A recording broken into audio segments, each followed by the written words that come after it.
Hi, this is Debbie with the Food Prepping channel, and today I'm going to make a dish from Wayne of Virginia, and this is his version of chicken and dumplings. My quickest and best recipe is using biscuits. Well, I'm actually going to make use a flour for these dumplings, and I found the kind of flour that he uses, so I'm excited about that. And what I've done is they put a new pump on our well, and because of that my water is running pretty red. So I've got 2 bottles of purified water. I put one in, and now I got to put the other one in.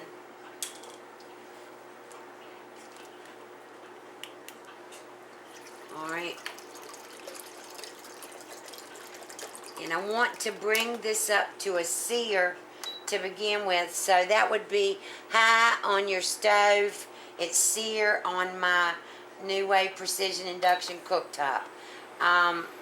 Somebody asked me yesterday why I always used my cooktop. And I wanted to explain to y'all that my stove, I'm in a wheelchair, so my stove is a lot higher than my kitchen table, and I can use and see down into the pot or whatever with my cooktop, induction cooktop, but I can't on my stove. So, and I can't stand up and cook things, so I use my cooktop. And I hope that you can understand when I give y'all the temperatures on this that you're going to convert it to your stove. I mean, I've got low, medium, high, high, and which maximum sear is your highest. So that's going to be, you can always convert this to your stove if you don't use one of these. It's just very simple. You've got all of these on your stove. You should have the low, the medium low, the medium high, and then the high, and then your highest point is going to be your maximum sear. Alright, so I've got 2 bottles of water in there for the chicken, and I've got to boil the chicken and get it done first. So I'm putting in a half a stick of margarine. I've got kosher salt. I'm going to use 1.5 teaspoons of kosher salt, and then I have coarse ground black pepper, and I'm almost out of that, so I'm going to use 1 teaspoon of that. And then I've got some thawed out chicken thighs, bone in, skin on, and we want to cook them with the bone in, skin on, because in chicken and dumplings you need that extra flavor that the bone and the skin gives you. So I'm going to put these in here, and I'm going to let these come up to a boil, and I'm going to cook these. I don't know, I just really don't, I just let them cook until I know they're done, and I can press down on them with a fork or a knife like this and feel that they're real tender, and I'll know then that they're done. That's usually like 30 minutes or so. So I'll bring you back when this gets ready and I get ready to make the dumplings for it. Okay, I'm back. Alright, I've got the chicken. The chicken's been cooking for about 40 minutes. And it's done cooked down, so now I'm going to put the water's cooked down in it. So I'm putting the chicken on a plate here because I've got to let this cool off and then take it off of the bone. Alright, and what I'm going to put in here is I've got 1 can of chicken broth, and I use a can of cream of chicken soup. Y'all don't have to do that, but I do because I think it gives the broth and the the dumplings a better taste. And probably from now on, I won't be doing it. And I've been wanting to tell you, I've been reading all night and all day yesterday and all this about what I can eat and what I can't eat with my sugar diabetes. And so I'm still doing y'all's recipes. I've got 7 or 8 more to do. And I still want y'all to send me your recipes. But maybe some of y'all are diabetic and you have favorite recipes that you like to fix that has a good taste to them and all. And I want, if any of y'all have sugar diabetes and you have any of these favorite recipes, I really would appreciate it if you'd send them in to me, and I'll make them for everybody. And not that everybody's diabetic, but there's a lot of people out here that are diabetic these days, and it's still healthy food. So, alright, so I've got the can of cream of chicken soup, 1 can of chicken broth, and now I'm going to put some milk in here. I'm going to turn this back up to sear. And Wayne said he usually had about a half a pot of the chicken and the broth and all that in here. So I'm going to let this come up to a boil. And I've got all the stuff here. This is the biscuit mix that Wayne said to use. It's Southern Biscuit Formula L complete biscuit mix. Just add buttermilk, but it says it has with golden shortening flakes. So that's all you have to do is just add buttermilk to this. And then I'm going to just take a spoon. Believe it or not, I think when I was younger, I made homemade biscuits. But I have not made homemade biscuits in a long, long time. I'd say at least 40 years that I have not made homemade biscuits. So that has just never been one of my things. So I'm gonna make this biscuit mix. Wayne said not to have it as, I think it's stiffer than a biscuit mix would be, but it's still got to be so you can work with it. So I'm going to work on getting that done and getting this all together. And that's all you do is use the biscuit mix and buttermilk. And I'll mix it in the bowl here, and then I'll bring y'all back and we'll make some dumplings. Okay, I'm back. I have deboned and taken the skin off and all the chicken. It was 5 chicken thighs, fairly good sized chicken thighs, and you can see that all the meat is in here and it's getting nice and creamy. And in the mixing bowl, I've got 4 cups of the Southern Biscuit Formula L complete biscuit mix with golden shortening flakes. So I've got 4 cups in here. Wayne said he usually used 3/4 of the bowl, but his pot, he's got a 7.5 quart pot. Mine isn't near that big.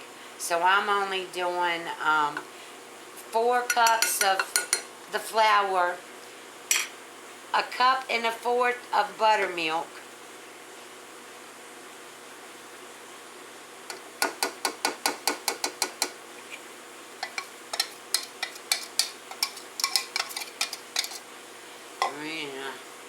gonna see if this is enough to mix this.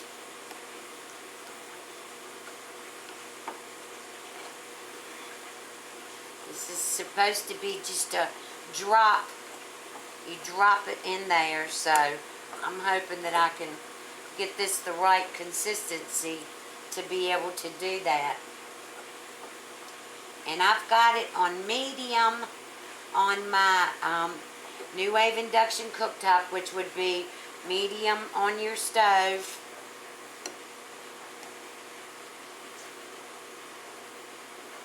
Now I need to kind of take my hands and get all this together and ugh.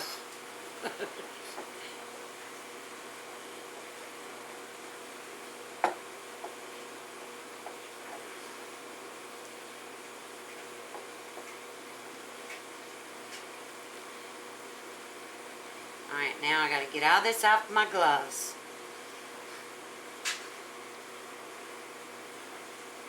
Alright, and he said to take a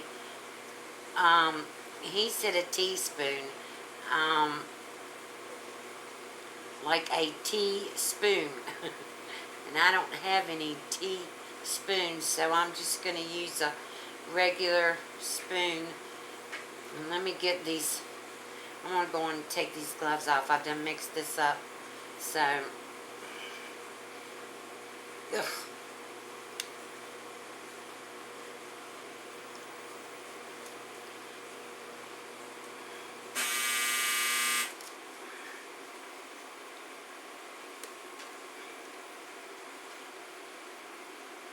Wipe my hands off.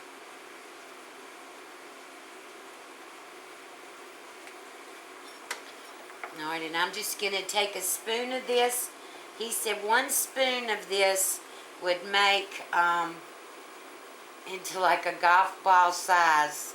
So, I'm going to go on and drop it in. And these are mixed up pretty good.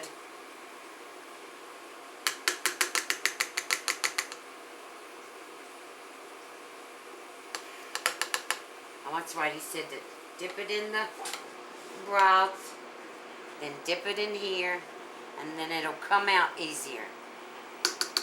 Oh, cool.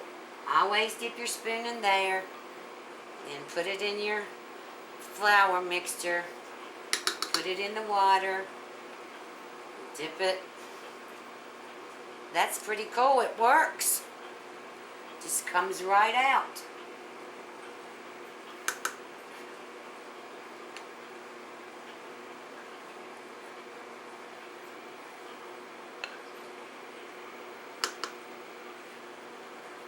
Oops, forgot to do it. Alright, so you see, take about that much, drop it down in your broth, and I'm not going to make y'all watch me do this, but once this, I'm going to cut this down to between medium and low,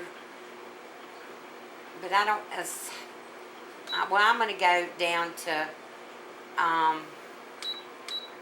200 on this. No, I'm going to stop. Alright, I got it on 250. Alright, so I'm going to go on and make these. And once I get these all in here, what I've got to do is I've got to turn this down so that it's not going to boil over. And then I'm going to put the lid on this.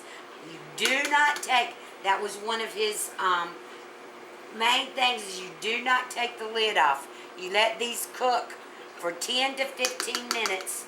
And that's what I'm going to do as soon as I get them all in here. And I'll bring you back when these get ready.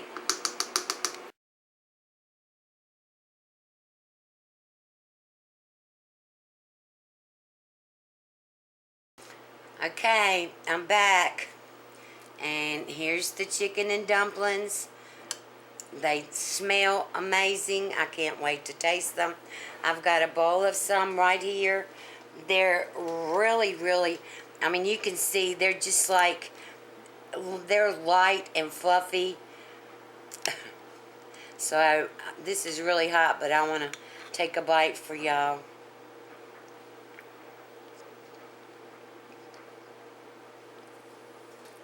Oh, wow. Okay, Wayne, I gotta tell you, it's better. These are better than my canned biscuit chicken and dumplings. This biscuit mix, I want you to see how light these dumplings are. They are just amazing.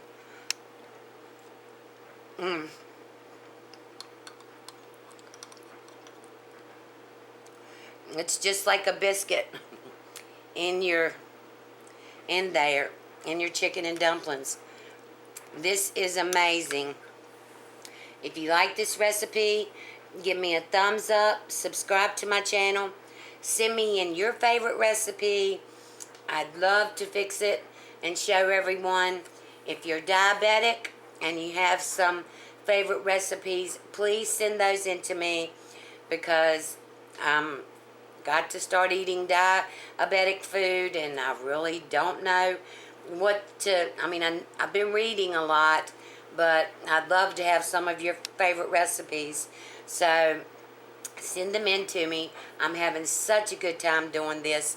I don't want to stop. I love making y'all's recipes. So you have a good day, and I'll talk to you later.